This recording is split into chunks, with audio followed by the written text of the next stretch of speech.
ಬೆಳ್ತಂಗಡಿ ತಾಲೂಕಿನಲ್ಲಿ ನಿನ್ನೆ ಸುರಿದ ಭಾರೀ ಮಳೆ ಇಂದು ವಾಹನ ಸವಾರರಿಗೆ ಪ್ರಾಣ ಸಂಕಟವನ್ನೇ ತಂದಿಟ್ಟಿದೆ.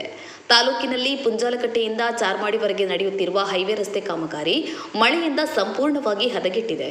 ರಸ್ತೆ ಕೆಸರುಮಯವಾಗಿದ್ದು ದ್ವಿಚಕ್ರ ವಾಹನ ಸವಾರರಂತೂ ರಸ್ತೆಯಲ್ಲಿ ಸಂಚರಿಸುವುದಕ್ಕೆ ಹರಸಾಹಸ ಪಡುವಂತಾಗಿದೆ. ಗುತ್ತಿಗೆದಾರರಿಂದ ಕೇರ್ಲೆಸ್ ಕಾಮಗಾರಿ ಮಳೆಯ ಪರಿಣಾಮದಿಂದ ರಾಷ್ಟ್ರೀಯ ಹೆದ್ದಾರಿ ಸ್ಕೇಟಿಂಗ್ ಅಡ್ಡೆಯಾಗಿದೆ. ನೀವು ನೋಡ್ತಾ ಇರುವಂತಹ ಈ ದೃಶ್ಯ ಮುಂಡಾಜೆಯ ಸೀಟು ಪ್ರದೇಶದ್ದು.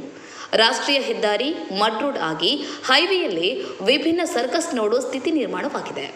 ಬೆಳಗ್ಗೆ ಆಫೀಸ್ ಕೆಲಸಕ್ಕೆ ಹೋಗೋ ಎಲ್ಲರೂ ಈ ರಸ್ತೆಯಲ್ಲಿ ಎದ್ದು ಬಿದ್ದು ಜಾರಿಕೊಂಡು ಸಾಗುವಂತಾಗಿದೆ.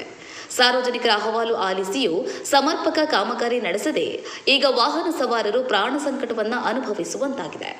ಇನ್ನು ಈ ರಸ್ತೆ ಬಿಟ್ಟು ಬೇರೆ ರಸ್ತೆಯಲ್ಲಿ ಬರೋಣ ಅಂದ್ರೆ ಸುತ್ತಿ ಬಳಸಿ ಉಜ್ರಿಗೆ ಬರಬೇಕಾದಂತಹ ಅನಿವಾರ್ಯತೆ.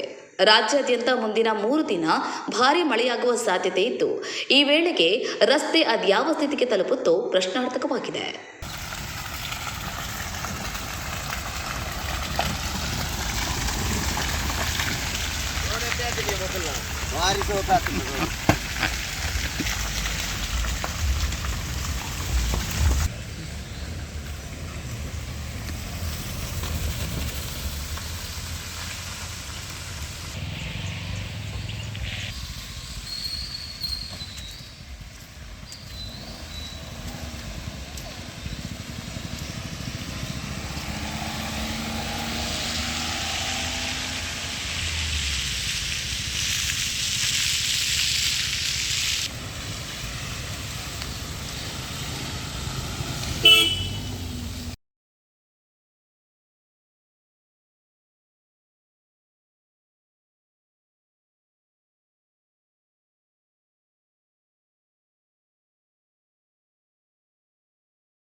ಹೆಚ್ಚಿನ news ಅಪ್ಡೇಟ್ಗಾಗಿ Prajaprakash news YouTube channel ಅನ್ನು ಸಬ್ಸ್ಕ್ರೈಬ್ ಮಾಡಿ ಮತ್ತು ಬೆಲ್ ಬಟನ್ ಕ್ಲಿಕ್ ಮಾಡಿ.